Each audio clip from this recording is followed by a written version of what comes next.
Hi, I'm Paul Scott, and also known as Scuba Dog, and I'm here to talk about getting ready for the new dive season. So, some things to think about before you jump in the water. As an instructor, one of the benefits I do is I'm always teaching, and during the winter, especially in the UK when it's cold and dark, we as a club, as a BSAC club, we hire a pool and we do teaching during the winter, which is a great way of keeping on top of my basic skills, such as mast clearing, getting rid of demand valves, rescues, that sort of thing. It's also a great thing when you're diving with a club or if you're working with a school and getting a training through a professional instructor to think about what new equipment you're going to be using for the dive season. Is there any courses that you need? So it's great courses to get onto are things like first aid courses, practical rescue management, boat handling courses we can do at the beginning of the season as well, so you can get experience in that. And it's a great opportunity to get feedback on your skills and making sure that you're developing your skills, because sometimes actually skills are updated as well. So there's potentially lots with new equipment and things like that. It's important to pick up on how to use that equipment as well. So the next thing that you should be thinking about as a diver is making sure that your fitness. Now, in the BSAC system, a lot of the UK sports systems, we use a UK Dive Medical, which is a self-certification.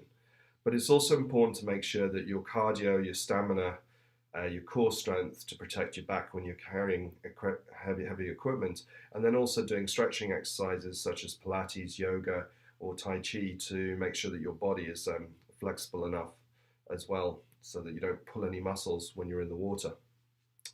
Um, so one of the things we're just going to spend a bit more time on is just going through your equipment. So it's good just to stop before you're going on. You've paid a lot of money to go on that hard boat diving trip, or you're going with the club, and you're going to potentially be in a remote part of the UK or overseas where there's not going to be easy potentially to get spare parts or equipment for your diving trip.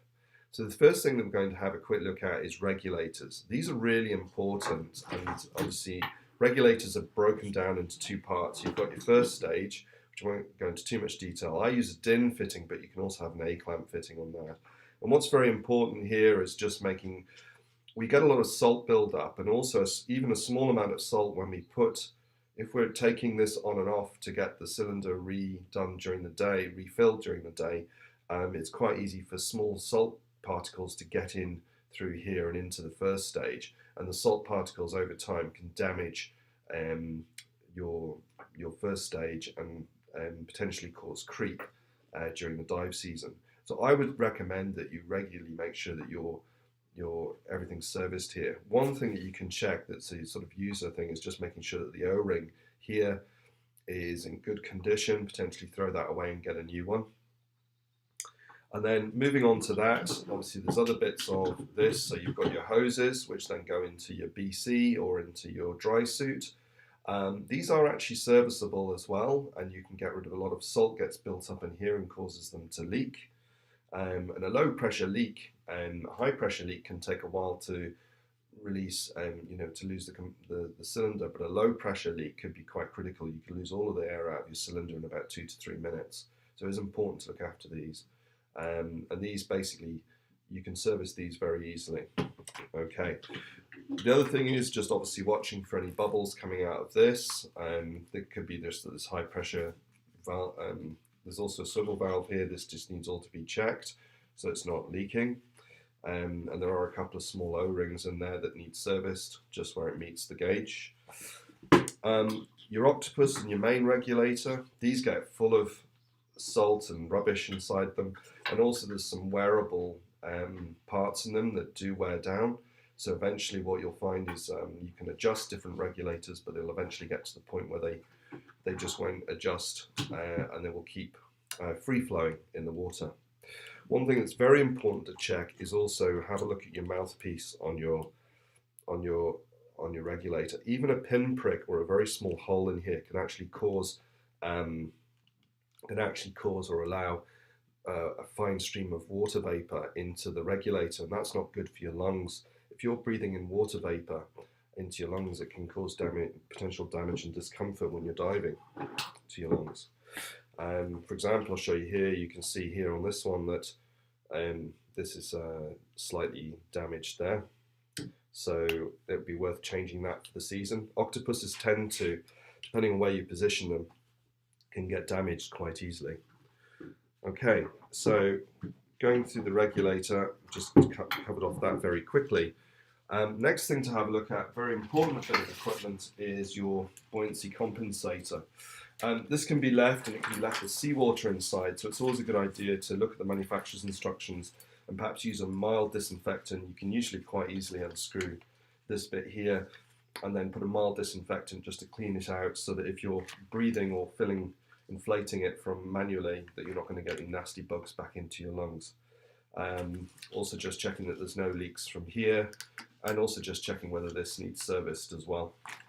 You can fill this up, leave it, and just see that it inflates and doesn't deflate, and just obviously check any sort of zips, and also your clamp at the back there.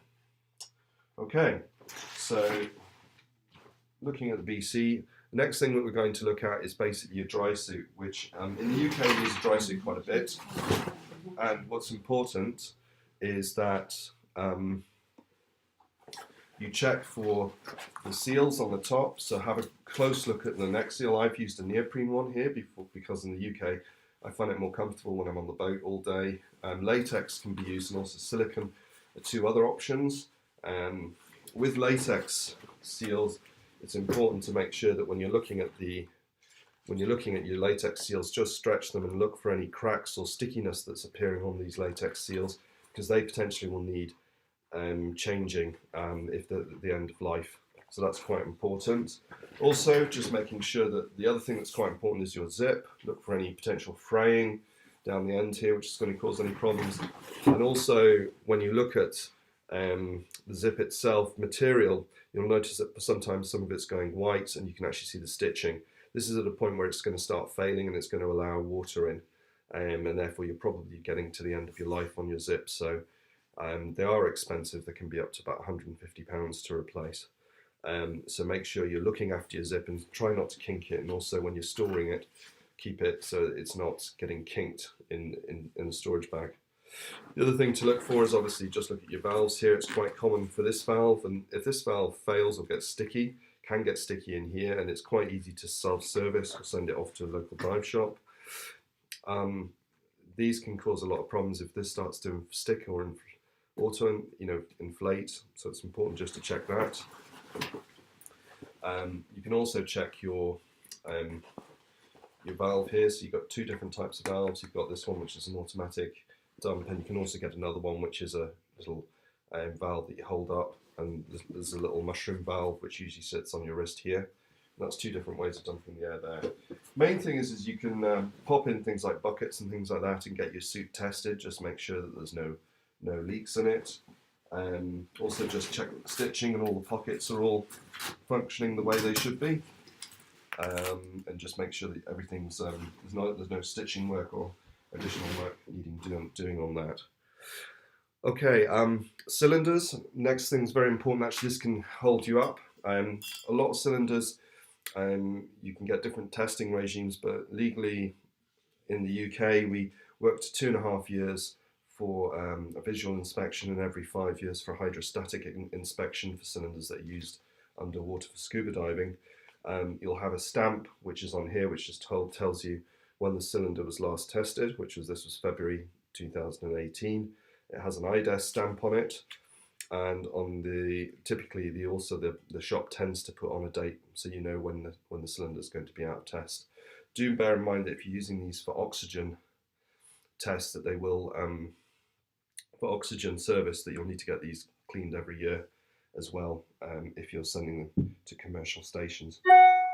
I use DIN fittings for all my diving, but if you're using an A-clamp, bear in mind that you might have a slug like this, and also bear in mind that there's 2 O-rings on this, so don't forget, even though this is screwed in to your cylinder all the time, don't forget about servicing or changing the O-ring on the back, which is what a lot of people forget, and you don't want that blown when you're just about to jump in the water, which is typically when they go off. Okay, so we've talked about cylinders. Also, if you feel that there's any water in the cylinder, that could be from, especially when you're on boat diving or using a small compressor that doesn't perhaps extract all the water. It's important to get the cylinder dried out as quickly as possible. Okay, so the next thing that we're talking about is, and also bear in mind that it can take 3 to 4 weeks during busy periods to get your cylinder tested. Dive computers, I've several computers like my Sunto, so just making sure that you've got a fresh battery in your dive computer for the season. A lot of dive computers now, you've got changeable AA batteries as well. With another note on things like cameras and things like that, O-rings on cameras as well, making sure that you've got sufficient enough lube for that, and we'll talk about that as well. What we've got here is basically knowing different lubes that you've got for different tasks. So having some silicone grease is great for things like dry suits and torches and things like that, whereas I actually also have O2 compatible grease, and this is specifically where I'm working with high levels of oxygen. Say on my regulators I use this O2 grease, which is a lot more expensive, and also with a lot of dive cameras they have specific greases that they use for their O-rings, so it's important to know which ones to use for that. Okay, mask straps. So just checking your mask, make sure you've cleared it out. Sometimes you can end up with a lot of grot and muck in here, so just using a toothbrush or dismantling it and getting it cleaned up, and also just checking the silicone for degradation. Always try and store all of your stuff in a dry, I try to keep my important equipment in the house during the winter and away from sunlight. Sunlight will destroy things like silicone and tri-laminate dry suits very quickly if left outside. Okay, with anything that's neoprene, big thing in neoprene is just checking that the salt hasn't got in and ruined the stitching. So just checking the stitching on your neoprene and look for signs of wear on it in terms of any neoprene like hoods, gloves, booties if you're using wetsuits, and also wetsuit. Remember that neoprene does over time, it compresses, and when you're using it for diving it compresses, so it loses its ability. It gets compressed so that there's less bubbles in it. So over time neoprene will actually become less efficient. So then if you're feeling that your wetsuit is not working for you as efficiently as it was when you first bought it, then it might be time to buy a new one.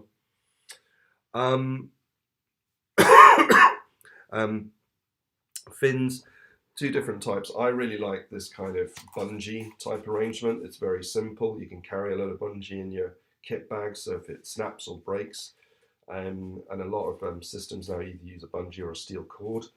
On some of the other types of fins, you've also got basically these kind of mechanisms. Just bear in mind that these straps as well can fail, so it's always important to carry a spare. I would always carry a spare set of this and also a spare strap so you can save a dive if something goes wrong, and obviously just check the general wear and tear on the fins, because these can get quite a lot of abuse in the water. Knives and cutters. It's important, as you can see with this, for something that cuts really well, the steel tends to be a softer steel. Stainless steel actually, or titanium, tend to be better in terms of rust resistance, but they're not as sharp, so they don't cut as well. So there's sometimes these kind of steels, such as these surgical scissors, are great for cutting, but you do need to keep on top of them. As you can see, there's rust here, and obviously I use changing over these because these rust up as well, and you want to make sure that these are in good working order in case you need them to cut away something like fishing line or fishing gear. Basically torches, just making sure that your batteries are kept, especially with the rechargeable batteries. I always make sure during the winter that I keep my batteries recharged and look after them, and also just making sure that the O-rings are greased and that there's not a lot of deposits on there, which is going to cause problems with that, and also that the switch works fine as well. And that all looking well.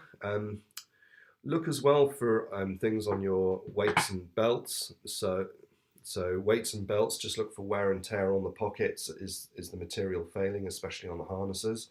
It's important to look at that. Reels, this is another thing that people miss and is quite important, and actually something that you should maintain and be on top of. Reels and delayed SMBs are a big area in terms of people having accidents. And one of the things you should always check is sometimes if you've had a rushed exit from a dive and you've not reel this back in properly. This can get locked up and tight, so suddenly you're releasing your delayed SMB when you're coming up from a dive, and this locks out because it's not been stored properly. So what I would say on a fairly regular basis with your reels is make sure that you've opened them right the way up. Perhaps just wrap them around the top of a chair, and then just basically reeled it back in so that it's all nicely set up for when you go diving, because this is another thing that just happens. And also checking things such as your surface marker buoy, just check it's not damaged, because obviously in terms it gets inflated and they do fail over time. The seals on those do fail. And that's it. So just to recap very quickly, one, make sure that you are you've got all your training in place. Set your goals for the year with your diving. So, have I got my training in place? Am I going to build up to the dives that you're going to do? Don't just jump in and do an extreme dive. It's very risky on new kit, and especially when kit's been serviced. Sometimes it might need adjusting, especially regulators. Make sure that you're fit for the type of diving that you want to do. Very important to keep on top of your fitness and visualizing the diving, which is what a lot of people talk about in the technical diving, is quite good. Mindfulness is actually very important as well. And finally, we talked about equipment and making sure that you keep on top of that, and have a fantastic year's diving. Thanks.